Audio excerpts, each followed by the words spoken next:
Hello friends, subscribe to our channel and press the bell icon to never miss any updates. Hi everyone. तो आज हम लोग constraint motion पढ़ेंगे। हमारे Newton's law of motion का एक छोटा सा टॉपिक है ये। तो कंस्ट्रेंट मोशन ऑफ फ्रिक्शन में कुछ इनोवेटिव टाइप के क्वेश्चंस बनते हैं हमारे, जो हमारे कंस्ट्रेंट रिलेशन से सॉल्व किए जाते हैं, है ना। कभी कभी क्या होता है, वेज चलने लगता है, ब्लॉक तो वेज के ऊपर चलता है लेकिन वेज भी चलने लगता है, पुली मूव कर जाती है। तो कुछ रिलेशंस हमें पता होनी चाहिए जिसकी मदद से हम इस तरह के क्वेश्चन को सॉल्व कर पाएंगे। तो आइए चलिए फिर स्टार्ट करते हैं कंस्ट्रेंट मोशन। तो सबसे पहला हेडिंग कि ये मोशन है क्या, इसका डेफिनेशन क्या है। कंस्ट्रेंट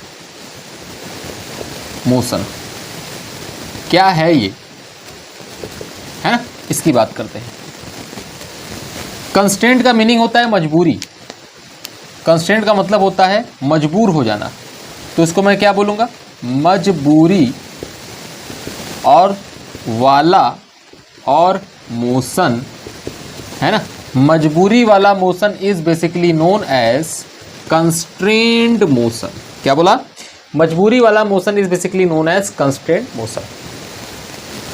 जैसे कि इसी कैप को अगर आप ध्यान से देखिए, समझाते हैं कि कंस्ट्रेंट मोशन क्या है। कि अगर इस कैप को ध्यान से देखिए तो अगर मैं इस पेन को ऐसे से घुमा रहा हूँ, क्या ये कैप भी मूव कर रहा है? तो आंसर है नहीं। पेन को घुमाने पर कैप पे कोई फर्क नहीं पड़ा। लेकिन जैसे ही पेन के अंदर कैप को डाला और इस पेन को मैंने मूव कराया, और अगर इस पेन को मैंने मूव कराया तो आपने क्या देखा कि कैप भी उसके साथ साथ मूव कर गया। The cap was constrained to move with pen. हमने कैप को छुआ नहीं, मैंने कैप को टच भी नहीं किया, लेकिन मैं जब पेन को घुमा रहा हूँ, पेन को टच करा रहा हूँ, तो इस कैप की मजबूरी है कि इस पेन के साथ ये मूव करे। तो इसी टाइप की मोशन को हम क्या बोलते हैं, constraint motion. That is basically known as मजबूरी वाला मोशन। मतलब मजबूरी हो, किसी बॉडी की मजबूरी हो कि नहीं, उसको उसी के साथ मूव करना है, उसी सरफेस पे मूव करना है, उसी तरह से मूव करना है, उसको दूसरी तरह से मूव नहीं करना। That is basically known as constraint motion. जैसे फॉर एग्जाम्पल की अगर हम बात करें तो सपोज आप लोग जो पढ़ के आ रहे हो उसी का एग्जाम्पल दिखाता हूँ मैं। कि ये हमारा क्या है, कोई टेबल है, इस टेबल पे एक बॉडी रखी हुई है, इस टेबल पे एक बॉडी रखी हुई है और इस पर हमने लगाया है फोर्स। अगर आप इस पर फोर्स लगा देंगे तो ये फोर्स लगाने पर ये बॉडी मूव कर जाएगी इस टेबल पर, और बॉडी पर टेबल मूव कर जाएगी, तो इस तरीके से लीनियर मोशन करेगा। तो ध्यान से अगर आप देखें तो अगर टेबल पे हमने फोर्स लगाया है तो ये बॉडी टेबल के ऊपर मोशन करेगा। तो this block was constraint to move on the surface of the table. Surface के अलावा ये कहीं और मोशन नहीं करेगा, है ना। हवा में मोशन नहीं करेगा, फोर्स लगाएंगे तो ये हवा में मोशन नहीं करेगा, ये हमेशा अलोंग द सरफेसेस मूव करेगा, है ना। तो अगर एक एग्जांपल और लेते हैं, ये आपका कोई बाउल हो गया, है ना। सपोज मैंने एक बाउल बना दिया इस टाइप का, शीशे का बाउल है, और इसके अंदर आपने एक ब्लॉक रख दिया इसके टॉप मोस्ट पॉइंट पर। यहाँ पर आपने एक ब्लॉक रख दिया, यहाँ पर ब्लॉक रख के छोड़ दिया आपने। अगर आप ब्लॉक रख के छोड़ देंगे, सोच के देखो क्या होगा, this block was constraint to move on this curvilinear path. वो इसी पाथ पे मूव करेगा, वो अब स्ट्रेट लाइन में मूव नहीं करेगा। तो this type of motion is basically known as constraint motion. आप ये भी जानते हैं कि अगर रस्सी के किसी एक पॉइंट को हिंज कर दिया जाए और दूसरे पॉइंट को एक पार्टिकल से बांध दिया जाए, और इसको अगर मैं हॉरिजॉन्टल वेलोसिटी दे देता हूँ, हॉरिजॉन्टल रफ्तार दे देता हूँ, तो क्या होगा, हॉरिजॉन्टल रफ्तार दे देंगे, क्या ये पार्टिकल हॉरिजॉन्टल मोशन करेगा? नहीं। क्या ये पार्टिकल प्रोजेक्टाइल मोशन करेगा? नहीं। क्यों? क्योंकि ये पार्टिकल हमारे रस्सी से बंधा हुआ है, and this particle was constraint to move in circular path. सोचिए देखो, this particle was constraint to move in a circular path. तो ये सर्कुलर पाथ पे ये मूव करेगा। This is basically known as constraint motion. ऐसे कई एग्जाम्पल्स हैं, और कई एग्जाम्पल आप क्लास 11th और 12th में पढ़ते रहेंगे कि कंस्ट्रेंट मोशन, लेकिन वहाँ पर आपको कंस्ट्रेंट मोशन ना बोल के वहाँ आपको स्पेसिफिक नेम बोलेगा। जैसे यहाँ पे मैंने आज आपको बताया ये कंस्ट्रेंट मोशन है ना। अब सोच के देखो, अगर फोर्स लगाओगे, आप टेढ़ा भी फोर्स लगाते हो तो फोर्स का कंपोनेंट करते थे, अगर काइनेमेटिक्स पढ़ रहे हो या फिर आप न्यूटन्स लॉज ऑफ मोशन पढ़ रहे हो तो फोर्स का कंपोनेंट करते थे, लेकिन आप देखे थे ना ये बॉडी किधर जाती थी, ये हॉरिजॉन्टल सरफेस पे ही सरफेस को टच करते हुए जाती थी, ये सरफेस को छोड़ती नहीं थी। अगर कोई ब्लॉक है, अगर कोई ब्लॉक इंक्लाइंड प्लेन पे रखा हुआ होता है तो this block was constraint to move on the plane of the inclined plane, है ना, प्लेन ऑफ द वेज, इसको वेज बोल दो या इंक्लाइंड बोल दो, है ना। तो ये कैसे मूव करता है, ये इसी तरीके से मूव करता है और लीनियर मोशन करता है ना, स्ट्रेट लाइन में आता है। ऐसा तो नहीं अगर इसको मोशन दे दिया या छोड़ दिया तो यहाँ धस के निकल चला मतलब कि इसको छेद करके नीचे चलाएगा, नहीं, ये इसी सरफेस के अलॉन्ग मूव करेगा। तो ये कंस्ट्रेंट है, ये मजबूर है, इसके पास मजबूरी है ना, कि ये इसी सरफेस के अलॉन्ग मूव करेगा। और हर कंस्ट्रेंट मोशन के पास एक लॉ होता है, उसी लॉ के आधार पे वो मोशन करता है। मतलब ये लीनियर मोशन है, इसका कुछ लॉ है, Newton's laws of motion F बराबर m, 3 स्पीड्स इक्वेशन लगाते हैं। ये सर्कुलर मोशन है, इसका कुछ अलग लॉ है, अगर सर्कुलर मोशन करेगा उसमें और कुछ खास बात होगी। अगर इस तरीके से मोशन करता है, अगर इस तरीके से मोशन करता है तो हर अलग अलग कंस्ट्रेंट मोशन के लिए एक रिलेशन होता है, उस रिलेशन को हम जानना चाहते हैं। तो ये तो जनरल आपका कंस्ट्रेंट मोशन हो गया। हम जो कंस्ट्रेंट मोशन पढ़ना चाह रहे हैं हम उसकी बात करते हैं। हमारा आज का टॉपिक है string and pulley constraint.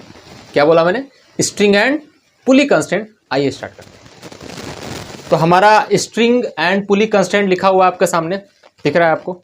String और पुली कंस्ट्रेंट से पहले सबसे पहले मैं आपको नियम बता दूं कि स्ट्रिंग जब भी हम पढ़ेंगे, स्ट्रिंग हमेशा मास लेस पढ़ेंगे, मास वाली स्ट्रिंग कभी भी हम नहीं पढ़ते, है ना। हालांकि हमारे सिलेबस में है थोड़ा बहुत, है ना, लेकिन यहाँ पर हम कभी भी मास वाली स्ट्रिंग को डिस्कस नहीं करेंगे। इसका क्या फ़ायदा है, क्यों हम बिना मास वाली स्ट्रिंग लेते हैं, मासलेस स्ट्रिंग की बातें हम क्यों करते हैं, तो इसका फ़ायदा है, फ़ायदा भी बातें की जाएंगी। पहले इसे याद रखें आप कि जो भी हमारी स्ट्रिंग होगी वो हमारी कैसी स्ट्रिंग होगी, massless.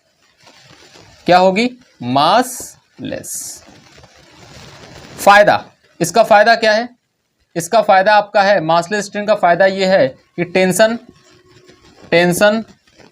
Eight each point, tension at each point of the string is same, will be same, तो मासलेस अगर स्ट्रिंग हम मान लेते हैं तो मासलेस स्ट्रिंग मान लेने का फायदा हमें ये होता है कि हम स्ट्रिंग के हर एक पॉइंट का टेंशन हम क्या मान सकते हैं, सेम मान सकते हैं। अगर एक रस्सी है, एक स्ट्रिंग है, तो एक स्ट्रिंग में एक टेंशन होगा, सेम टेंशन होगा, और हर एक पॉइंट का टेंशन क्या होगा, सेम होगा।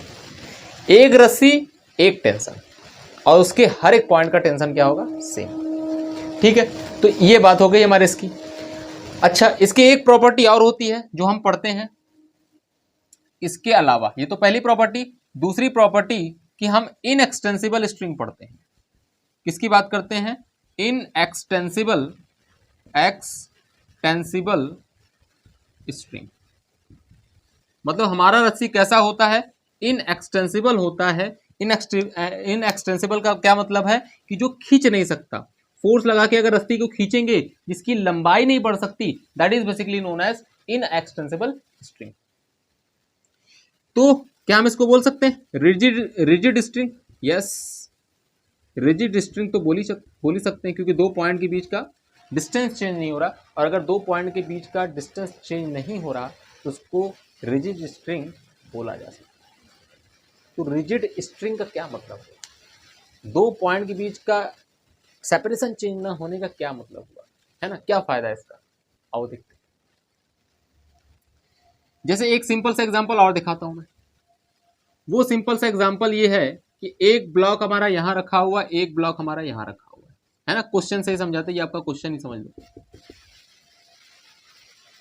और यहां पर इस ब्लॉक का नाम दे दिया मैंने ए, इस ब्लॉक का नाम दे दिया मैंने B. This block is moving with some velocity v1, है ना, with some velocity v चल।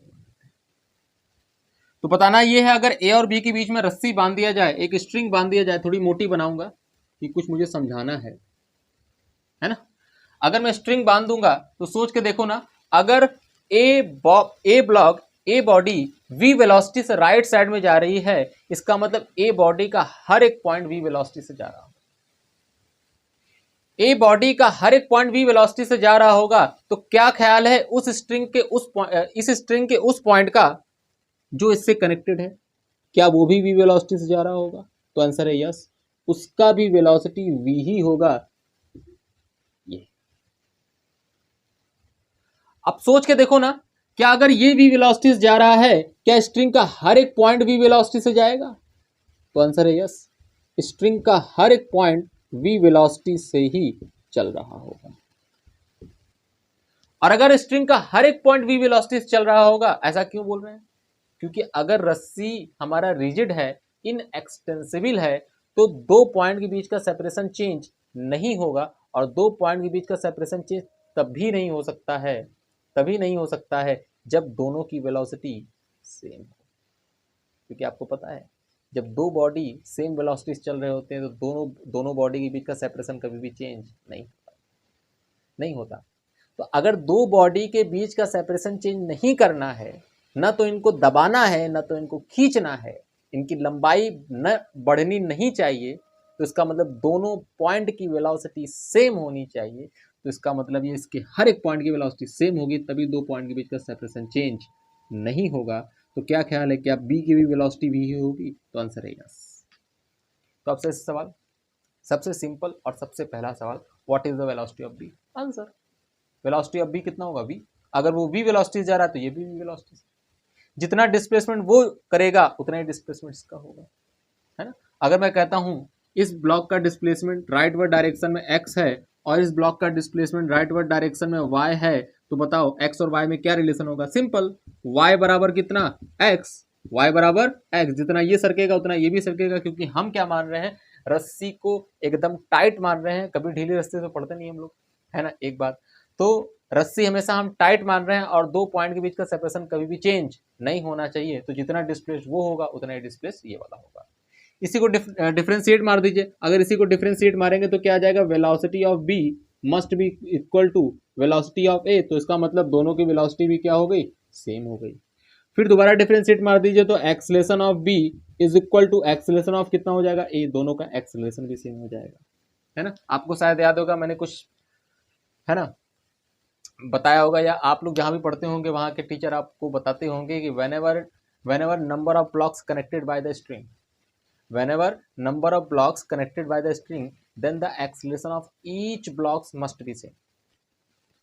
है, देखो, इसीलिए बोलते हैं वो कंस्ट्रेंट रिलेशन से आता है ना। वहाँ डायरेक्ट बोल दिया जाता है, क्योंकि क्लास 11-12 के लेवल पर वो कंस्ट्रेंट मोशन आपको नहीं पढ़ाते हैं। लेकिन विदाउट कंस्ट्रेंट मोशन अच्छे क्वेश्चन आप सॉल्व भी नहीं कर पाएंगे, इसलिए कंस्ट्रेंट मोशन पढ़ना चाहिए, है ना। आइए कुछ और चीज़ें डिस्कस करते हैं। जैसे अगर मैंने बोला, ये तो बात तो सही में गई, तो अगर आप ध्यान से देखें तो हर पॉइंट की रफ्तार क्या है? सेम है। हर पॉइंट की रफ्तार क्या है? सेम है। तो क्या मैं बोल सकता हूँ कि वेलोसिटी ऑफ 2 पॉइंट्स या velocity of points of string along the length is equal to each other? देखो ना ध्यान से, इसमें देखो, velocity of particles of the string along the length of the string same है। और अगर सेम है तो यही फायदा है इनएक्सटेंसिबल होने का, अगर रस्सी आपकी इनएक्सटेंसिबल हुई, रस्सी की जगह पे आपकी रॉड भी हो सकती है। अगर वो इनएक्सटेंसिबल हुई तो velocity of each and every point of the rod, और we can say velocity of the each and every point of the string along the length of the string must B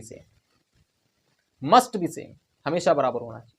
ठीक है, अगर बराबर होगा तभी दो पॉइंट के बीच का सेपरेशन कभी भी चेंज नहीं होगा। ठीक है भाई, अच्छा, तो इसका फायदा तो मैंने ये लिखा, इसका फायदा देखो नीले से लिख रहा हूं, है ना। Velocity of 2 points of string of string along the length of the string, along the length of the string is same, is same, है ना। कई सारे क्वेश्चन हमारे आपके इसी प्रॉपर्टी से लग जाएंगे, कई सारे क्वेश्चन आपकी इस प्रॉपर्टी से लगेंगे। तो मेक श्योर याद होना चाहिए कि velocity of each point of the string along the length of the string must be same, along the length of the string must be same. अच्छा, आओ क्वेश्चन करके देखते हैं कि मैंने क्या बोला। पहला सवाल आपके कंप्यूटर स्क्रीन पे या फिर मोबाइल स्क्रीन पे, जहां जिससे भी है ना, जिस सोर्स से आप देख रहे हो।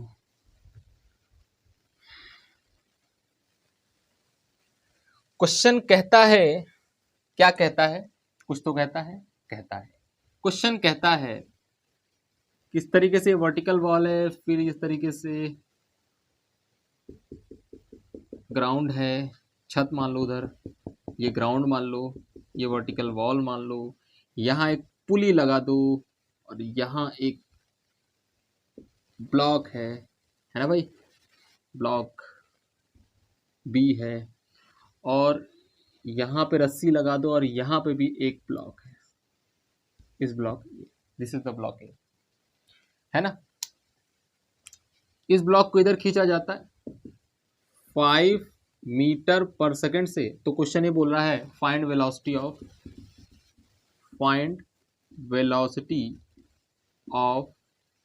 ब्लॉक ए, इसकी कितनी वेलोसिटी होगी, है ना। ये आपको एंगल दे रखा है कि स्ट्रिंग कितना इस समय एंगल बना रखा है, इस समय एंगल आपका 60 डिग्री बना रखा है। अब ध्यान दीजिएगा मैं क्या बोलना चाह रहा हूं। उसकी वेलोसिटी 5 मीटर पर सेकंड, तो इसकी कितनी वेलोसिटी, ये आपसे पूछा है ना। सबसे पहले अपने दिमाग को शांत करिए और ये सोचिए ये ब्लॉक कैसे मूव करेगा। क्या this block was constraint to move along the ground? Yes yes yes yes, सही सोच रहे हैं आप, है ना, क्योंकि क्या पढ़ रहे हैं हम लोग, कंस्ट्रेंट मोशन। तो ध्यान देना पड़ेगा ना यार कि बॉडी किधर जा रही है, क्या ये उड़ जाएगी क्या? अगर वो 5 मीटर पर सेकंड से जा रहा है, क्या ये वाला ब्लॉक उड़ जाएगा क्या?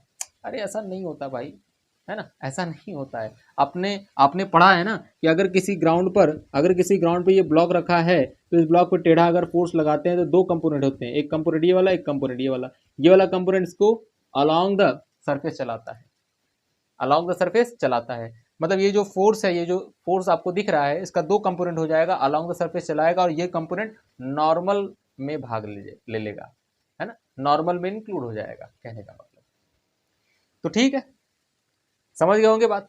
आप ध्यान से देखो, इस क्वेश्चन को मैं सॉल्व कैसे करूंगा, इस क्वेश्चन को सॉल्व कैसे करूंगा, मैं मान लेता हूं। तो बताओ ये जा किधर रहा होगा? अगर जा इधर रहा होगा, अगर जा इधर रहा होगा, सॉरी, अगर ये जा इधर रहा होगा तो इसकी वेलोसिटी मैं मान लेता हूँ VA। ठीक है भाई, इसकी वेलोसिटी कितनी है? VA। अब सोच के देखो, इस रस्सी का दो कंपोनेंट करो, इस वेलोसिटी का दो कंपोनेंट करो। एक कंपोनेंट रस्सी के अलोंग, क्योंकि रस्सी के अलोंग वेलोसिटी सेम होनी चाहिए, ये कितनी होगी? VA cos 60। और एक कंपोनेंट रस्सी के परपेंडिकुलर करो, ये कितनी हो जाएगी? VA sin 60। I am not interested in perpendicular component of the velocity VA.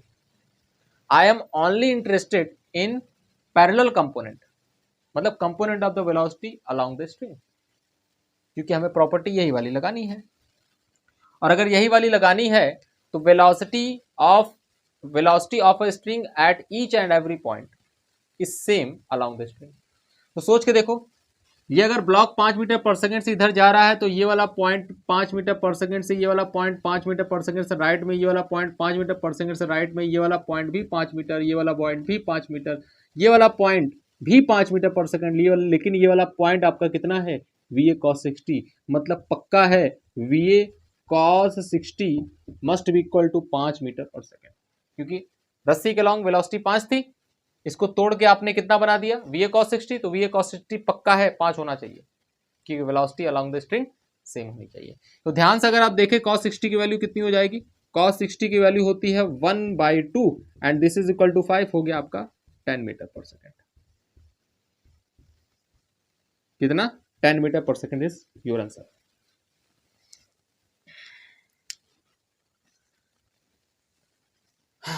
कुछ बात समझ में आई?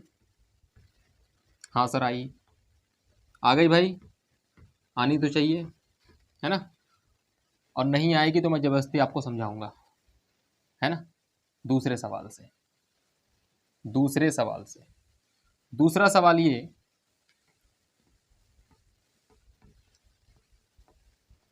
देखना ध्यान से,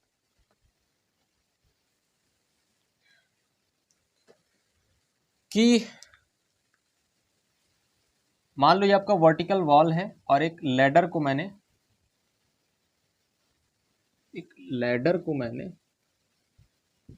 चलो कोई बात नहीं, यहां पर इस तरीके से रखा, लैडर समझते लैडर, सीढ़ी, है ना भाई, सीढ़ियां नहीं, सीढ़ी,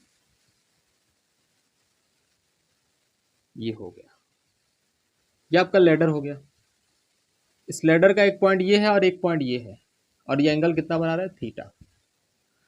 मान लो ये लैडर जो है इस डायरेक्शन में मूव करना स्टार्ट किया विथ वेलोसिटी v, मतलब इस लैडर का बॉटमोस्ट पॉइंट जो है v वेलोसिटी से मूव कर रहा है, सरक रहा है। तो क्या ख्याल है उस वाले पॉइंट का जो वर्टिकल वॉल से टच में है, वो पॉइंट नीचे आएगा। Why? Because this point was constrained to move along this line, ये इधर सरकेगा, ये इधर सरकेगा, ऐसे ऐसे। कंस्ट्रेंट मोशन पढ़ा रहा हूं भाई, दिमाग को, है ना, ठीक है, कूल करो, कूल योर माइंड। अच्छा, ये v है तो ये कितना, v डैश, मुझे v डैश चाहिए, यही v डैश चाहिए, v डैश की वैल्यू क्या होगी,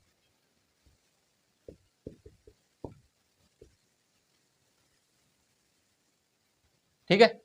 तो अब अगर तुम ध्यान से देखो तो ये तो आपका लैडर था, है ना। अब इस क्वेश्चन को कैसे करें, इस क्वेश्चन को करने के दो तरीके हैं, मैं पहला और दूसरा, सबसे पहला तरीका बताता हूं, मैथमेटिकल फॉर्म, है ना, मैथमेटिकल फॉर्म यहां बताते हैं। चलो अच्छा, ये नीचे बताते हैं, यहाँ कुछ बताने वाला हूं। मान लो ये डिस्टेंस कितना है, x, और ये डिस्टेंस कितना है आपका, ये y है ना भाई, और लेंथ ऑफ द लेडर ले लो आप, कितना, l। तो क्या लिख सकते हैं, ऐसा लिख सकते हैं क्या, x square plus y square is equal to L square, Pythagoras theorem कुछ लगा सकते हैं, ऐसा कुछ ऑब्वियस सी बात है, लगा सकते हैं, है ना। एक्स स्क्वायर बराबर y square plus L square. अब बहुत अच्छे से अगर आप देखें तो अगर ये वाला पॉइंट v वेलोसिटी से इधर जा रहा है तो एट दिस मोमेंट इस पॉइंट का पोजीशन यहां से कितना है, मान लो इसे ओरिजिन, पोजीशन कितना है x, और ये इसका पोजीशन है, तो इसी पोजीशन का डेरिवेटिव क्या कहलाएगा, वेलोसिटी कहलाएगा। तो क्या मैं लिख सकता हूं क्या, v बराबर dx बाई dt। और अगर आप ध्यान से देखें तो इस पॉइंट का पोजीशन घट रहा है, इस पॉइंट का पोजीशन घट रहा है, और जब ये x था तो इस समय कितना है, y है। तो क्या मैं लिख सकता हूं क्या, v dash is equal to rate change of position y with respect to time is v dash, but minus के साथ, है ना। एक नई बात आपने और सीखी कि पोजीशन अगर बढ़ने लगे तो वेलोसिटी पॉजिटिव, अगर पोजीशन घटने लगे तो वेलोसिटी नेगेटिव, ऐसे लगाते हैं।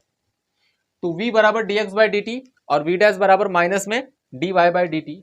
अब मुझे v डैश निकालना है क्योंकि v तो मुझे क्वेश्चन में दे रखा है कि v आपका इतना है।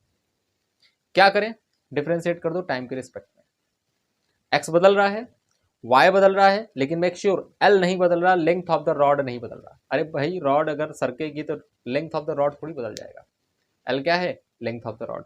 डिफरेंशिएट जैसे ही करेंगे आप इसको, कितना आ जाएगा, एक्स स्क्वायर का डिफरेंशिएशन कितना हो जाएगा, 2x, और आप टाइम के रिस्पेक्ट में कर रहे हैं तो यहां एक्स्ट्रा मल्टीप्लाई करके dx बाई dt लिखना पड़ेगा, है ना भाई। फिर प्लस y स्क्वायर का डिफरेंशिएशन 2y, फिर एक्स्ट्रा मल्टीप्लीकेशन टाइम के रिस्पेक्ट में कर रहे हैं तो एक्स्ट्रा मल्टीप्लाई करना पड़ेगा dy बाई डी टी, और इसकी वैल्यू तो 0। बहुत अच्छे से देखे तो 2 बाहर निकाल के काट दो, और x into D x by D T कितना हो जाएगा v, और यहां पर y इंटू में कितना हो जाएगा माइनस में v डैश बराबर 0।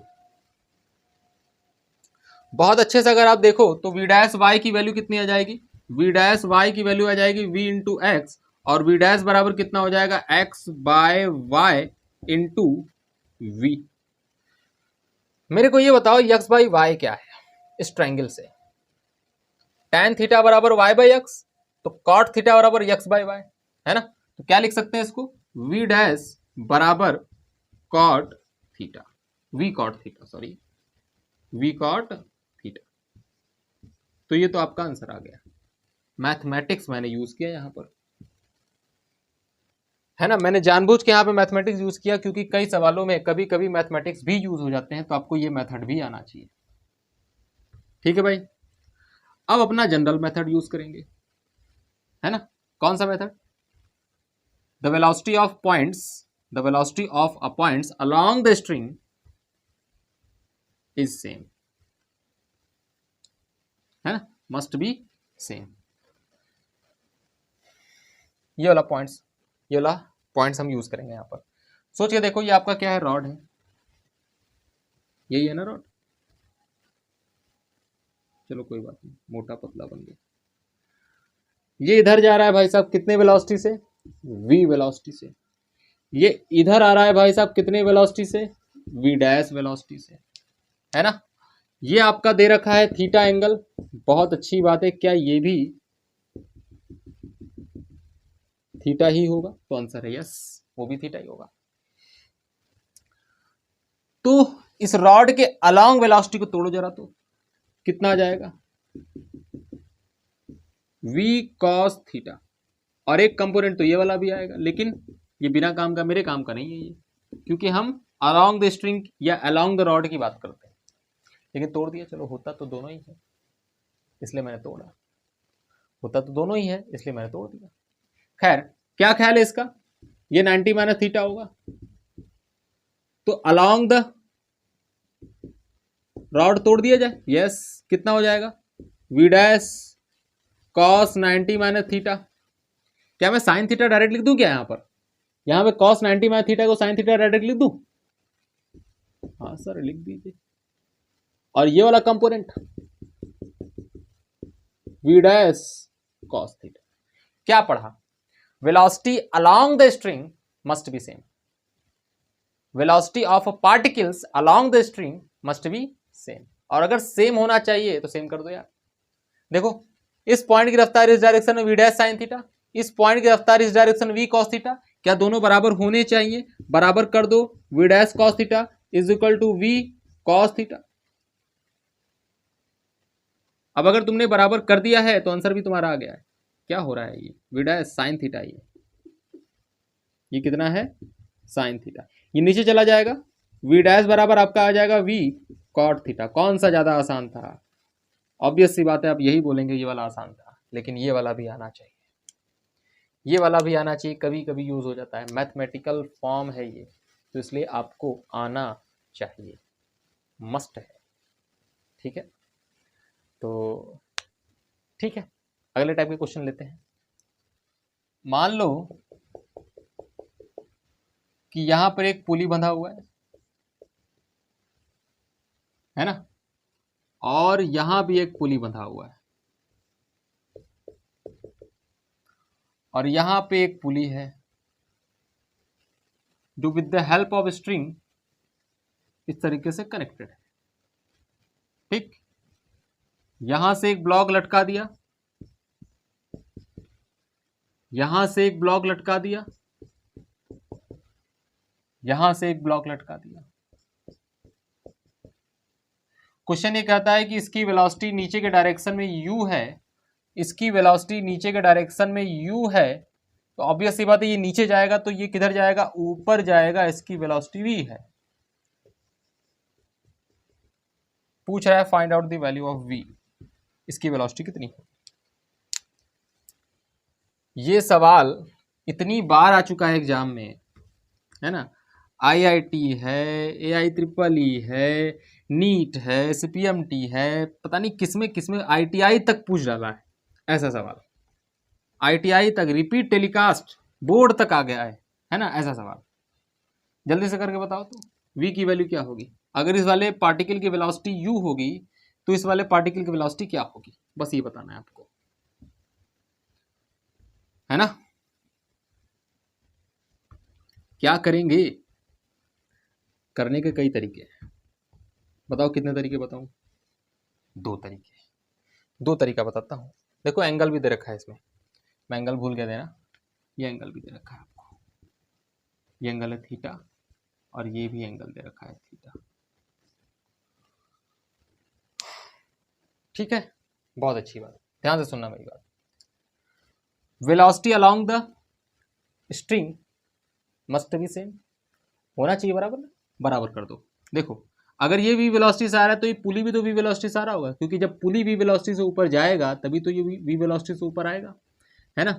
तो इसकी वेलोसिटी ऊपर के डायरेक्शन में कितनी है v, और मैंने बोला velocity along the string must be same, velocity along the string must be same. इस वेलोसिटी का कंपोनेंट कर दो अलोंग द स्ट्रिंग, कितना हो जाएगा, कितना हो जाएगा भाई, v cos थीटा। अब अगर along the string v cos theta है और यहां पे ये वाला पॉइंट u से आ रहा है, तो बताओ अलोंग द स्ट्रिंग इस साइड में u है, अलोंग द स्ट्रिंग इस साइड में v cos थीटा है, तो इसका मतलब v cos theta must be equal to u, और v की वैल्यू आपके पास है कि बढ़िया सा u by cos theta. This is the answer. या तो इसका दूसरा मेथड भी है, मैथमेटिकल अप्रोच। मैथमेटिकल अप्रोच क्या कहता है, अगर आप ध्यान से देखें, इसको मान लेते हैं this length is l, this length is y and this length is x।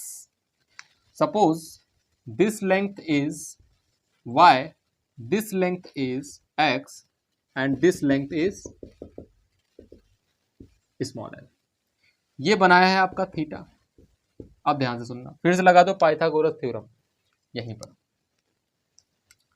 लगाओ Pythagoras theorem, x square plus y square बराबर एल स्क्वायर। बहुत अच्छे से देखो तो जैसे जैसे ये ब्लॉक ऊपर जाएगा ये y घटेगा, y घटेगा तो y का डेरिवेटिव क्या आएगा, v आएगा।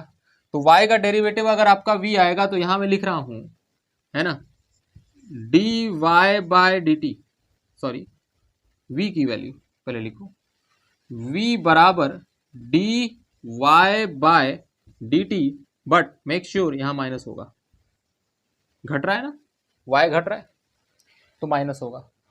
और dx बाई dt तो हमेशा जीरो रहेगा, क्योंकि पुली इस लाइन पे आ रही, लाइन में आ रही है और रस्सी ऐसे चली जा रही है, ऐसे रस्सी की लंबाई घटेगी तो ये तो हमेशा सेम रहेगा, ये सेम रहेगा तो इसका डिफरेंशिएशन हमेशा जीरो रहेगा।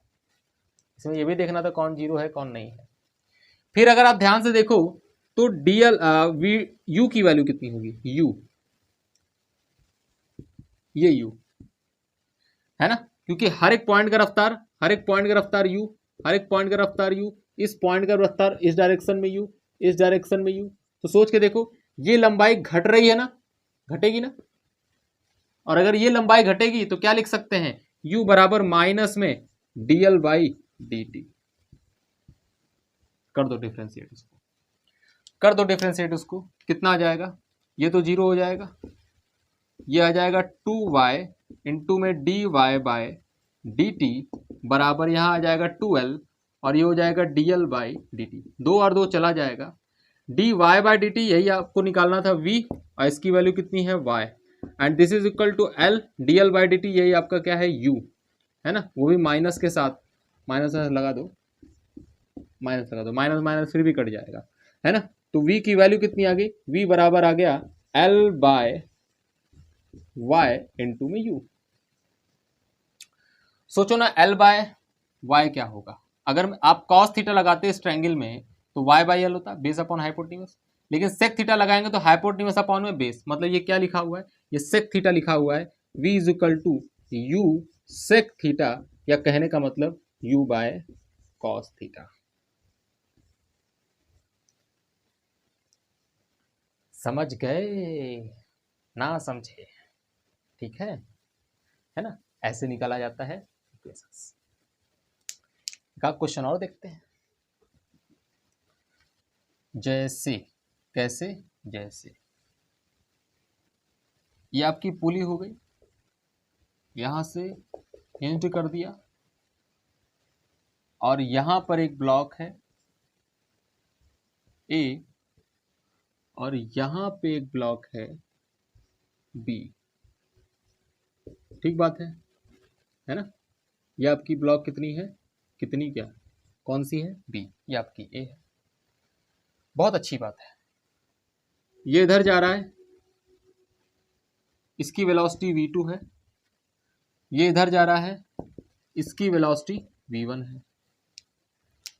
ये एंगल दे रखा है, कितना दे रखा है, 30 डिग्री। ये इधर दे रखा है एंगल, कितना दे रखा है, 60 डिग्री।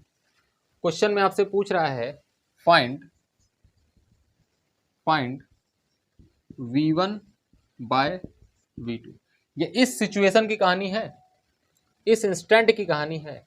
तो this block was constraint to move on this line and this block was constraint to move on this line at this instant. ये क्वेश्चन आपका है। क्या करें, वेलोसिटी को तोड़ दो दो कंपोनेंट में अलोंग द स्ट्रिंग। दोनों वेलोसिटी को तोड़ो अलोंग द स्ट्रिंग और दोनों सेम कर दो, आंसर आ गया, है ना। दोनों सेम होनी चाहिए अलोंग द स्ट्रिंग, दोनों वेलोसिटी को तोड़ दो, है ना, आपका आंसर आ गया। करो करो करो करो करो, देखो कितना आ रहा है, करो जल्दी से और देखो कितना आ रहा है।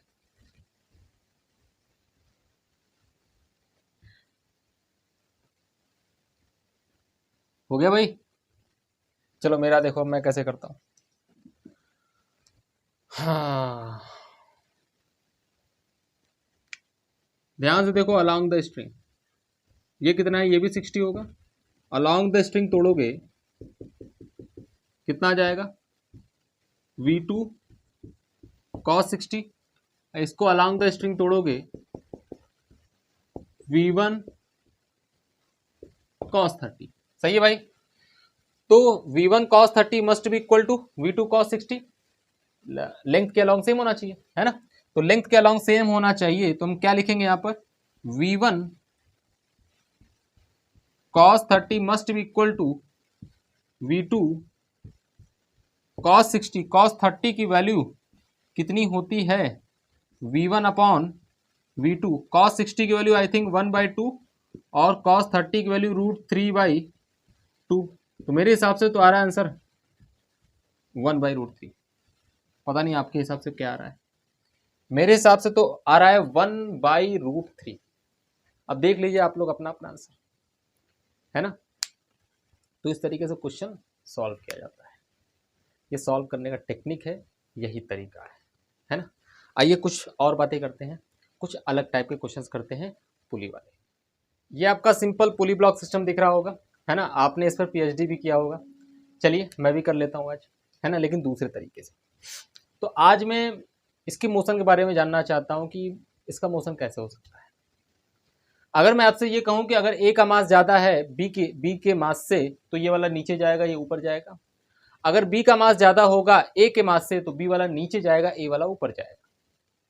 दैट्स इट, इतना ही होने वाला है, ठीक है। तो मैं अगर आपसे पूछूं कि अगर ये नीचे जाता है, इसका डिस्प्लेसमेंट x होता है, तो इसका डिस्प्लेसमेंट ऊपर y होता है, तो y और x के बीच में रिलेशन बताइए। तो आप सीधा सीधा बोलेंगे सर x बराबर y होगा, है ना। इसको मैं दूसरे तरीके से बताता हूँ, क्योंकि वो तरीका भी कभी कभी काम आएगा। वो तरीका क्या है, ध्यान से देखना। वो तरीका ये है कि यहाँ पे आप हाथ लगा दो इस वाले पॉइंट पर, और इसको y डिस्टेंस ऊपर दबाओ। y डिस्टेंस ऊपर दबाओगे तो ये y डिस्टेंस रस्सी इतनी ढीली पड़ जाएगी, है ना। y डिस्टेंस रस्सी ढीली पड़ जाएगी, जो कि आपको दिख रही है। ये y डिस्टेंस रस्सी आपकी ढीली पड़ गई।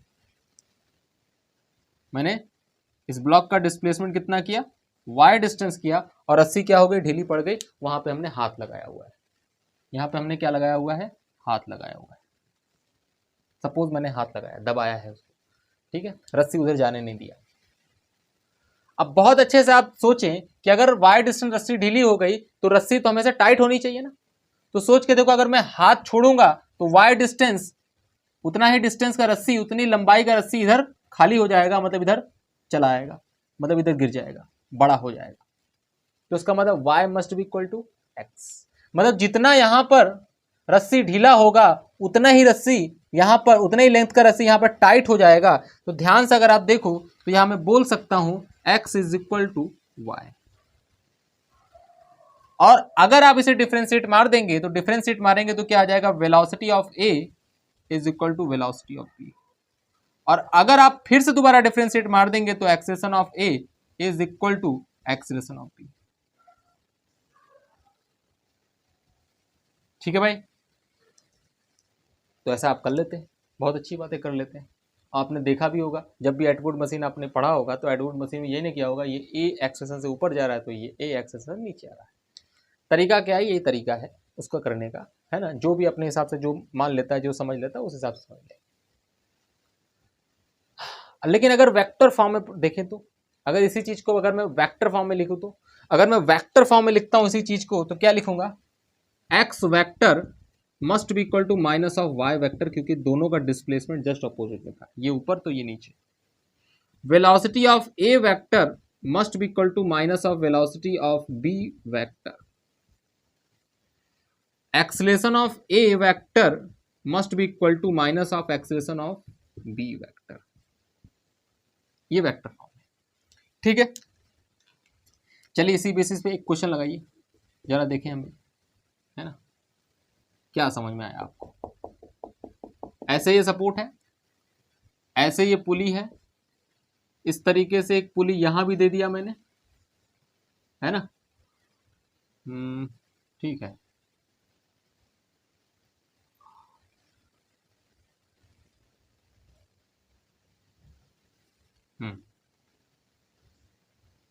एक ब्लॉक यहां डाल दिया ए, और एक ब्लॉक यहां डाल दिया बी। क्वेश्चन आपसे ये कह रहा है कि अगर मैं इसे x डिस्टेंस ऊपर दबाता हूं, मतलब ये बी ब्लॉक x डिस्टेंस अगर ऊपर जाता है तो ए ब्लॉक कितना डिस्टेंस नीचे जाएगा। ऑब्वियस सी बात है, आप भी देख रहे हैं नीचे ही जाएगा, है ना। इसको पकड़ के खींचो नीचे, तो ये नीचे आएगा तो ये ऊपर ही न जाएगा। तो बताना ये है कि y और x के बीच में क्या रिलेशन है।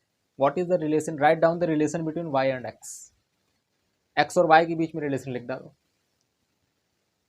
क्या रिलेशन होगा। तो इसका तरीका है यही जो मैंने समझाया, है ना। तो चलो मान लो यहां से आपने हाथ लगा दिया, दबा दिया, मतलब इधर के रस्सी को इधर आने नहीं देंगे, और उसी हिसाब से भी हम देख लेंगे कैसे क्या क्या हो रहा है, ठीक है। पहले इसको दबा दो दोनों पॉइंट्स को, तो दोनों पॉइंट्स को दबा दोगे तो ये रस्सी आपकी, ये जो पुली है कुछ देर बाद यहां पहुंचेगी।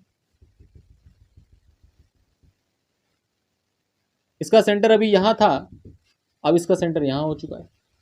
इनके बीच का डिस्टेंस कितना है, ये डिस्टेंस आपका है x, सही बात है। अगर इस ब्लॉक को ऊपर x डिस्टेंस दबाना है तो इस पुली को भी ऊपर x डिस्टेंस ले जाना पड़ेगा, क्योंकि इनके बीच वाली ये वाली रस्सी तो टाइट रखनी है ना। तो अब अगर आप ध्यान से देखो तो कितनी रस्सी यहां से लूज होगी, इतना डिस्टेंस का रस्सी लूज हो जाएगा और इतने डिस्टेंस का रस्सी लूज हो जाएगा, है ना। अगर इसका पोजीशन यहां है तो इतने डिस्टेंस का रस्सी लूज हो जाएगा, इतने डिस्टेंस का रस्सी लूज हो जाएगा। कितना कितना लूज होगा, x प्लस x। अब बताओ, जैसे ये हाथ छोड़ोगे तो ये जो 2x लेंथ का जो रस्सी है इस साइड में बढ़ जाएगा। किधर जाएगा, ये जो ढीला हुआ है, जो लूज हुआ है, किधर जाएगा, इधर ही तो जाएगा। तो मतलब y बराबर कितना हो गया, 2x, मतलब y की वैल्यू कितनी हो गई, 2x। तो ये y is equal to 2x। ये रिलेशन है y और x के बीच में। डिफरेंशिएट मार दो, वेलोसिटी के बीच में आ जाएगा। डिफरेंशिएट मारोगे वेलोसिटी ऑफ y ये है तो क्या लिखेंगे, velocity of a is equal to 2 into velocity of b। और दोबारा डिफरेंशिएट मार देंगे, दोबारा डिफरेंशिएट मारेंगे तो एक्सेलेरेशन के बीच में रिलेशन आ जाएगा। Acceleration of A is equal to 2 into acceleration of B. तो कभी एक्सेशन का रिलेशन पूछ देता है, कभी वेलोसिटी का पूछ देता है, कभी डिस्प्लेसमेंट का पूछ देता है। जिसका रिलेशन आपसे पूछे उसका रिलेशन आप बताएं। आई होप ये मेथड आपको समझ में आया होगा, लेकिन मैं आपको एक मेथड और बताऊंगा इसी में। कौन सा मेथड? इसका नाम है, नाम से बहुत ज़्यादा लेना देना आपका नहीं होना चाहिए, लेकिन बता दे रहा हूँ नाम। Principle of virtual work method. नियम क्या है, नियम समझा देता हूं मैं।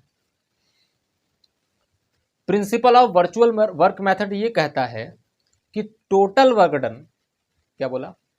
Total work done by the tension on the block must be equal to 0। क्या बोला? Total work done by the tension, total work done by the tension on the block या ब्लॉक्स होना चाहिए, ढेर सारी ब्लॉक्स भी हो सकती हैं। यहाँ तो 2 ब्लॉक्स लिया मैंने, यहाँ पे भी 2 ब्लॉक्स हैं, कभी कभी 3 ब्लॉक ले लूंगा, कभी 4 ब्लॉक ले लूंगा, है ना। तो total work done by the tension on the blocks is equal to 0। ये principle of virtual work method है। कहने का मतलब टेंशन फोर्स है और वर्क डन का मतलब क्या होता है? Force into displacement. लेकिन मेक श्योर ये डॉट प्रोडक्ट होता है, और अगर डॉट प्रोडक्ट होगा तो T vector dot S vector is equal to 0 कह रहा है। वर्क डन बराबर फोर्स डॉट प्रोडक्ट डिस्प्लेसमेंट। आपने पढ़ा होगा फोर्स इनटू डिस्प्लेसमेंट, असलियत में ये डॉट प्रोडक्ट होता है। मतलब force into displacement into cos theta होता है असली में, है ना। एफ एस कॉस थीटा आपने क्लास 9 में पढ़ा होगा। तो खैर यहां मैं सीधा बोल रहा हूं, टेंशन के कारण जो वर्क डन होगा ब्लॉक पर वो कितना होगा? T vector dot x vector, और वो 0 होना चाहिए। अब सोचो एक ब्लॉक होगी क्या? 2-4 ब्लॉक हो सकता है, 5 ब्लॉक हो सकता है, इसलिए टोटल वर्क डन बोला। और इसीलिए इसे बुकों में कभी कभी समेशन लिखते हैं। समेशन का मतलब क्या? यही टोटल। 2 ब्लॉक है तो दोनों ब्लॉक पर हम निकालेंगे, 3 ब्लॉक होगा तो तीनों ब्लॉक का वर्क डन निकालेंगे, सबका सम करके 0 दिखाएंगे। ऐसा क्यों होता है ये वर्क पावर एनर्जी में आपको समझ में आएगा, वहां बताया जाएगा। ठीक है, ऐसा क्यों होता है? Work done by the tension force on the system is equal to 0 होता है ये, ऐसा वर्क पावर एनर्जी में बताया जाएगा। अच्छा सर लगाएं कैसे इसको? देखिए यही मेथड मैं यहां भी लगाऊंगा और यही सब प्रूफ करूंगा, यही मेथड मैं यहां भी लगाऊंगा, यही सब प्रूफ करूंगा। बस ध्यान से देखना, है ना। मेक श्योर डॉट प्रोडक्ट आपको आता होगा। मैं समझता हूं कि आपको डॉट प्रोडक्ट आता होगा, है ना। और नहीं आता तो फिर भी बता देता हूं। देखो यार, कहाँ लिखूं मैं? कहीं लिखूं?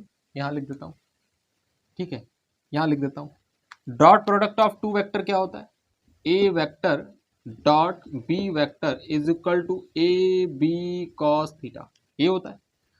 अब सोच के देखो, अगर टेंशन तुम्हारा डिस्प्लेसमेंट के सेम डायरेक्शन में है तो कॉस 0 हो जाएगा, 1 आ जाएगा। मतलब A dot B is equal to 1, और टेंशन और डिस्प्लेसमेंट एक दूसरे के जस्ट ऑपोजिट डायरेक्शन में, तो A vector dot B vector is equal to 1 नहीं आएगा, ए बी आएगा, सॉरी, ए इंटू बी इसकी वैल्यू 1, और इसकी वैल्यू कितनी? Minus A B. ये और ये, है ना। तो हमारे सवालों में हमेशा क्या रहेगा? टेंशन डिस्प्लेसमेंट के डायरेक्शन में होगा, या फिर टेंशन डिस्प्लेसमेंट के अपोजिट डायरेक्शन में होगा। अगर डिस्प्लेसमेंट के डायरेक्शन में है तो सीधा प्रोडक्ट कर दो, ऑपोजिट डायरेक्शन में है माइनस के साथ प्रोडक्ट करो, दैट्स इट, है ना। अब आओ देखो ध्यान से, मैंने साफ साफ लिखा है ब्लॉक्स। हमेशा वर्क डन ब्लॉक्स पे ही लगाना है, ब्लॉक्स का ही वर्क डन देखना है बाय द टेंशन, ठीक है। आ जाओ देखो, अगर मैं आपसे ये बोलूं कि इसमें बताओ टेंशन किधर होगा बताओ जरा। तो इस वाले ब्लॉक पे टेंशन ऊपर होगा, इस वाले ब्लॉक पे टेंशन ऊपर होगा, बहुत अच्छी बात है। पुली मूव तो कर नहीं रहा, तो सोच के देखो ना, यहाँ पे डिस्प्लेसमेंट ऊपर है, टेंशन भी ऊपर है, तो वर्क डन कितना हुआ इस वाले ब्लॉक पर? लिख सकते हो क्या? T into y direct.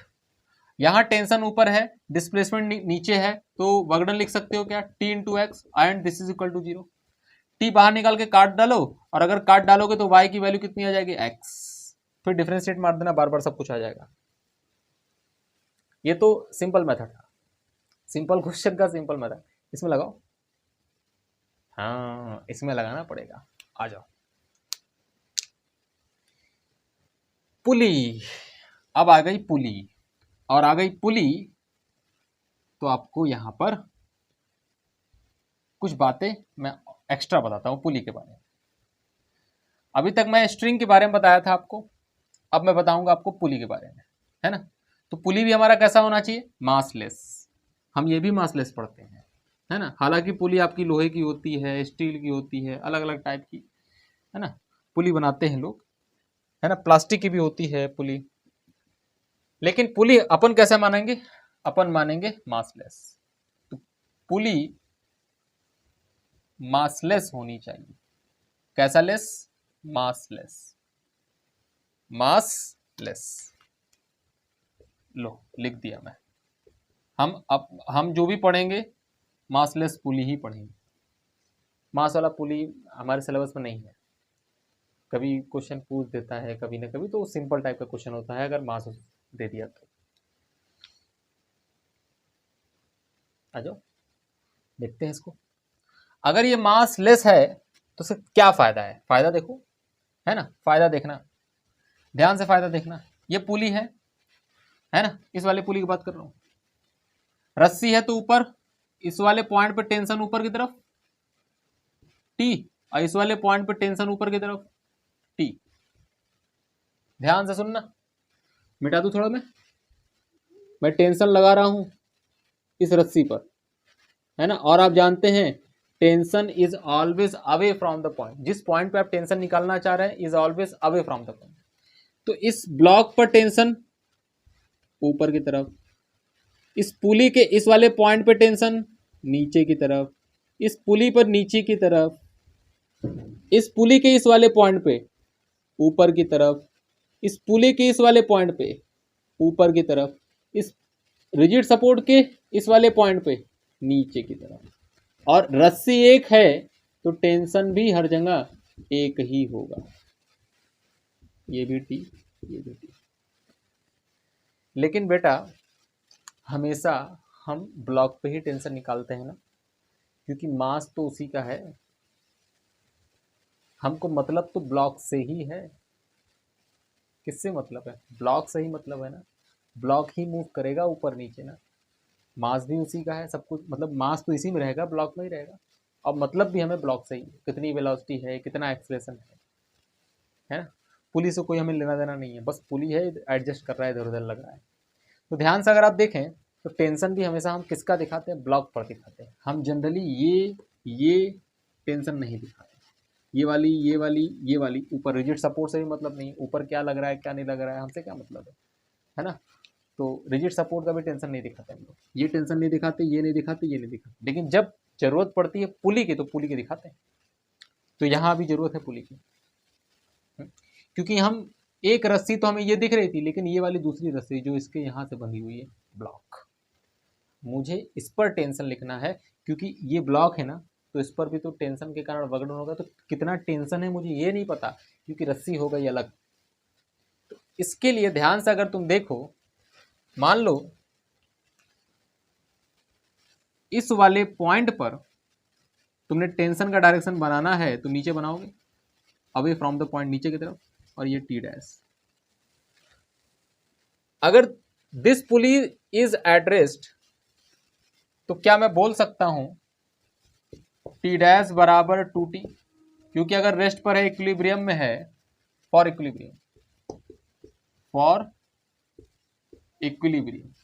अगर इक्विलिब्रियम में है तो टी डैश बराबर 2t होना चाहिए, ऊपर का फोर्स नीचे के बराबर। लेकिन सोच के देखो, ये पुली मान लो ये ऊपर जा रही थी ना, इसी को देख लो, ये पुली मान लो ए एक्सेशन से ऊपर जा रहा है। अगर ए एक्सेशन से ऊपर जाएगा तो नेट फोर्स बराबर है में, कौन ज्यादा होगा, टी और टी, मतलब ऊपर का फोर्स माइनस नीचे का फोर्स बराबर है में। ऊपर का फोर्स नेट फोर्स कितना है 2t, माइनस में कितना टी डैश बराबर mass of the pulley into में एक्सेलरेशन।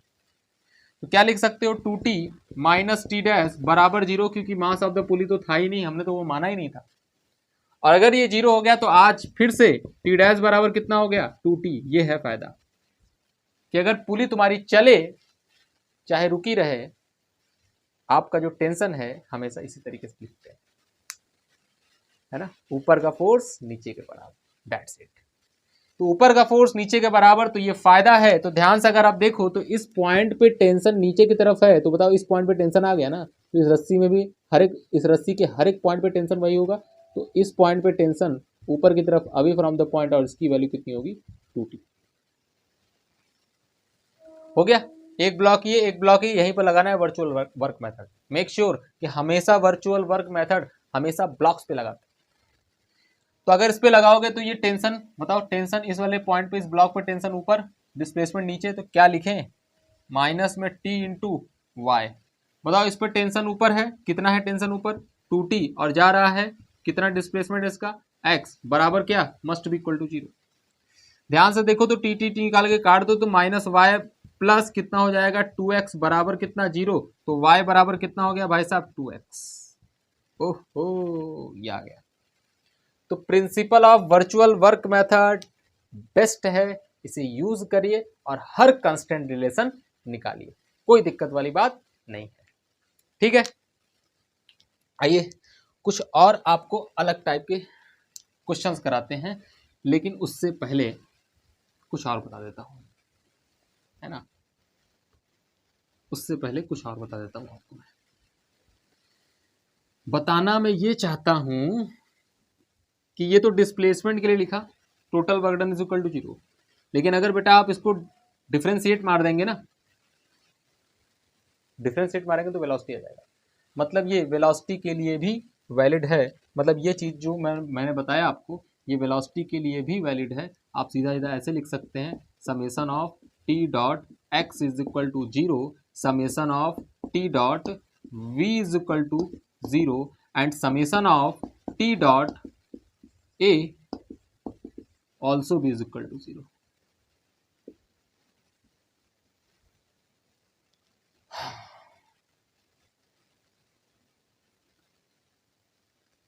ठीक है, ठीक है,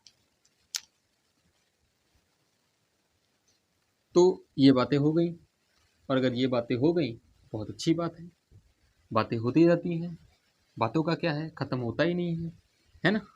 चलो अब एक क्वेश्चन कर दो, तब हम जाने आपको समझ में आ गया। क्वेश्चन मैं आपको यहां पे देता हूं, क्वेश्चन मैं आपको यहां पे देता हूं।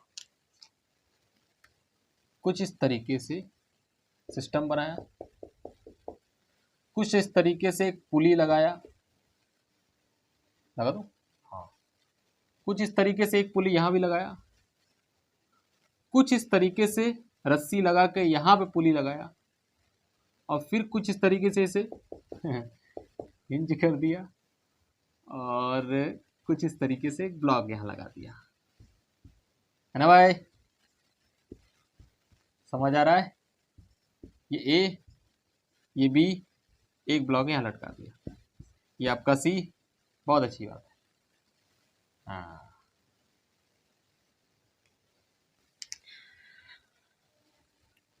क्या बोलता है, क्या पूछा जाए इसमें, हैं, कुछ पूछा जाए, पूछ लेते हैं। पूछा ये जाता है आपसे कि अगर ये 2 मीटर पर सेकंड से नीचे आता है और ये 6 मीटर पर सेकंड से ऊपर जाता है, तो what is the velocity of A, निकालो।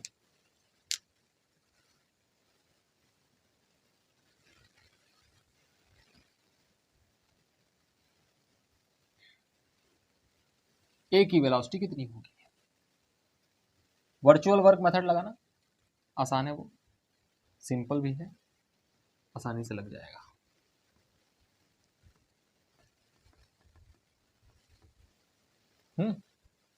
वर्चुअल वर्क मेथड,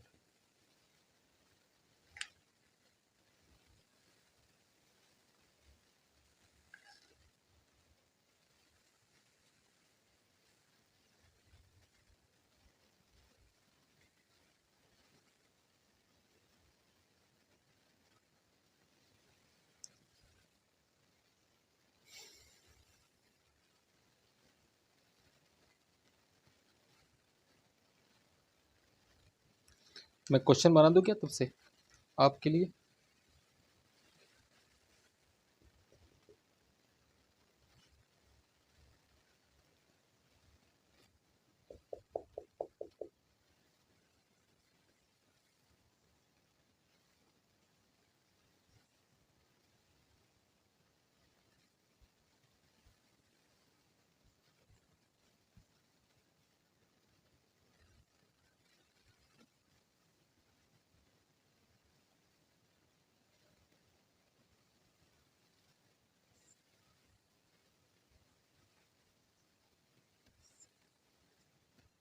ठीक, ये ब्लॉक बी है, ये ब्लॉक ए है। कितना आ रहा है? हाँ, वर्चुअल वर्क मेथड से करेंगे, आ जाएगा बड़े आराम से। देखो ध्यान से, इसमें टेंशन टी लगाओ, है ना, इसमें टेंशन टी आएगा, सेम टेंशन, और यहाँ पे इस वाले पॉइंट पे टेंशन लगाओगे तो ऊपर आएगा, इस वाले पॉइंट पे टेंशन लगाओगे तो ऊपर आएगा, यहाँ पे नीचे आएगा तो इस ब्लॉक पे ऊपर आएगा। ठीक है, इस वाले पॉइंट पे नीचे आएगा तो ब्लॉक पे किधर आएगा? ऊपर। ठीक है, अच्छा किधर जाएगा नहीं पता चल रहा, मान लो ऊपर का डायरेक्शन मान लो, अपने आप देखो आंसर आ जाएगा। वेलोसिटी मान लो, कितनी वेलोसिटी? वेलोसिटी पूछा था ना, v। तो ध्यान दो, ऊपर के डायरेक्शन में कितना, t इंटू 6 प्लस ऊपर नीचे है, यहाँ पर ऊपर नीचे है तो माइनस लिखेंगे, माइनस में कितना, t इंटू 2, यहाँ पे सेम डायरेक्शन में है, क्या लिखेंगे, t इंटू वी बराबर कितना, 0। t बाहर निकाल के काट डालो, t बाहर निकाल के काट डालोगे कितना बचेगा, 6 माइनस 2 प्लस वी बराबर आपका कितना, 0। 6 में 2 चला गया, कितना बचा, 4 प्लस v बराबर 0, v बराबर कितना आ गया, माइनस में 4 मीटर पर सेकेंड। बताओ माइनस क्या बता रहा है, माइनस डायरेक्शन बता रहा है। मतलब ये डायरेक्शन के साथ आपको बता दिया, जो आपने डायरेक्शन माना है वो डायरेक्शन एक्चुअल डायरेक्शन नहीं है, उस डायरेक्शन का ऑपोजिट होगा। मतलब ये block, this block is moving in this direction with speed 4 metre per second, 4 metre per second से नीचे की डायरेक्शन में जा रहा है ना। मतलब ये मेथड आपको डायरेक्शन भी बता देता है, कोई चिंता करने वाली बात नहीं है। आ जाओ दूसरे क्वेश्चन में। क्वेश्चन में ये कह रहा है, क्या कहे, कुछ तो कहे, हाँ कह देते हैं। अगर ये आता है 10 मीटर पर सेकेंड के रफ्तार से तो बताना है वेलोसिटी ऑफ बी, बताना है वेलोसिटी ऑफ बी। करो जरा, कर लो भाई, है ना, करने से होता है, स्वामी जी भी कहते हैं करने से होता है।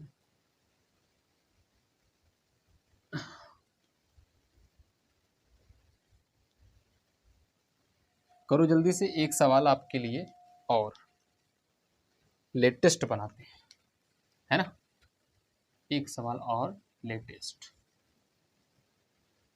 चलो हो गया।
हम्म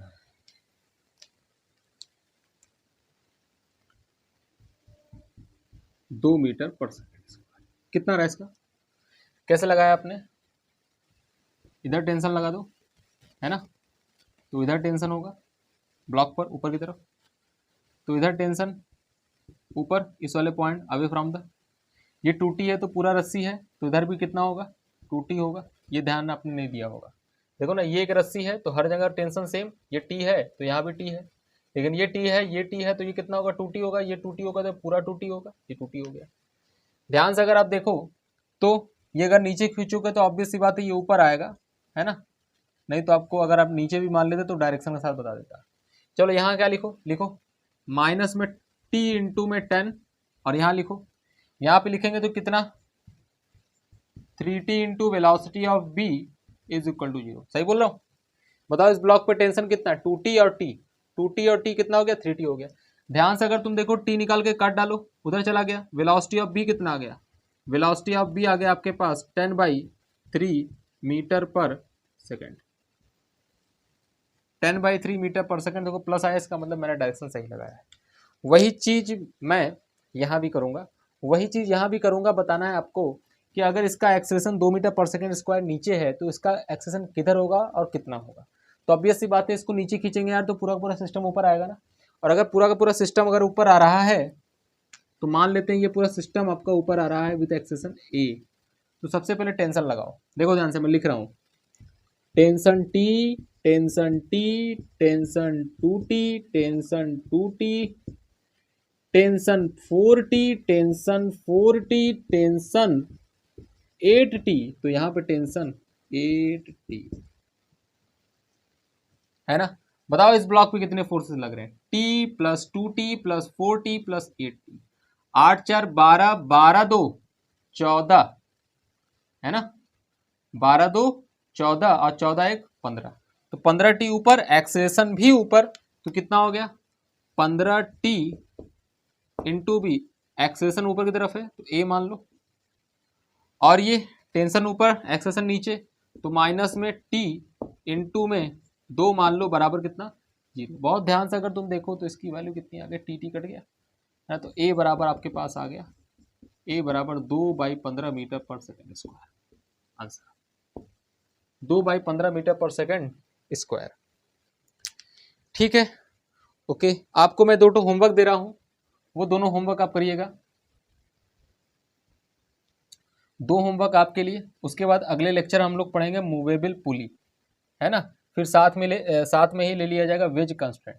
2 टाइप के कंस्ट्रेंट होते हैं, एक स्ट्रिंग कंस्ट्रेंट जो अभी पढ़ा रहा था, है ना, उसके बाद वेज कंस्ट्रेंट होता है। तो अगले लेक्चर में हम लोग लेंगे, मतलब कल, मूवेबल पुली का केस। ठीक है भाई, तो चलो, ये आपका क्या है, ब्लॉक है।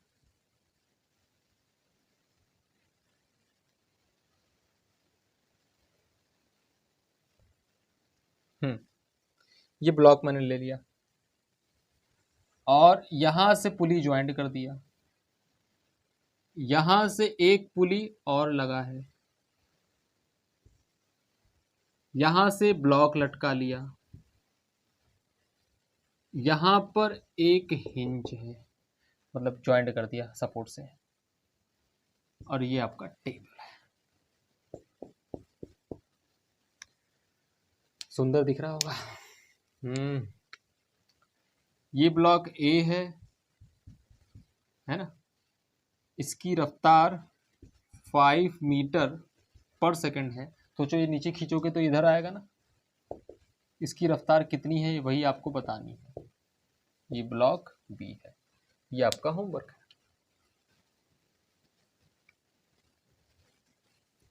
है ना।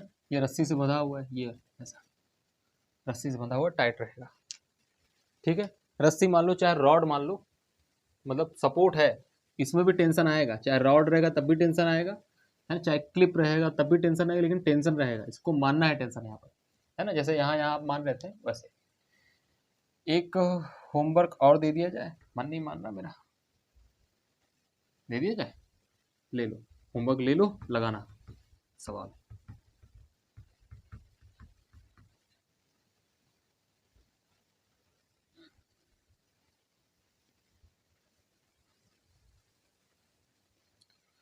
क्वेश्चन आपका ये है कि सपोर्ट है, वो तो है, एक पुली है वो भी है, यहां से ज्वाइन कर दिया, ठीक है, सीधा नहीं गया, हाँ, यहां ले जाओ, पुली लगाओ इस तरीके से, एक ब्लॉक लटका, ठीक, एक ब्लॉक यहां से लटका दो, क्वेश्चन में ये कह रहा है आपसे, क्वेश्चन में ये कह रहा है ये एंगल आपका थीटा है, ये एंगल भी आपका थीटा है, ये नीचे आप खींचेंगे v1 वेलोसिटी से, तो ऑब्वियस सी बात है ये v2 वेलोसिटी से ऊपर चला जाएगा, है ना। तो बताना है find v1 upon v2, find v1 by v2। ये अगला क्वेश्चन, एक क्वेश्चन और ले लो, एक क्वेश्चन और ले लो। क्वेश्चन ये कह रहा है कि एक आपका इस तरीके से इलेक्ट्रिक पोल है, इलेक्ट्रिक पोल नहीं है, इलेक्ट्रिक पोल मतलब नहीं करंट मार देगा, है ना, खाली पोल ले लो, ठीक है। इस तरीके से आपका ये पोल है,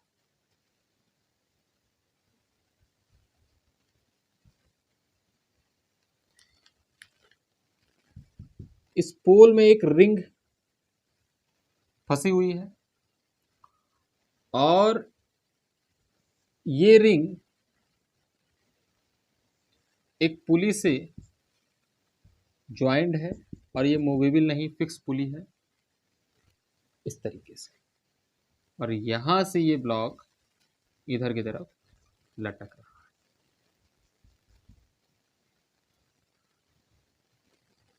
क्वेश्चन ये कहा जा रहा है कि this block is moving in this direction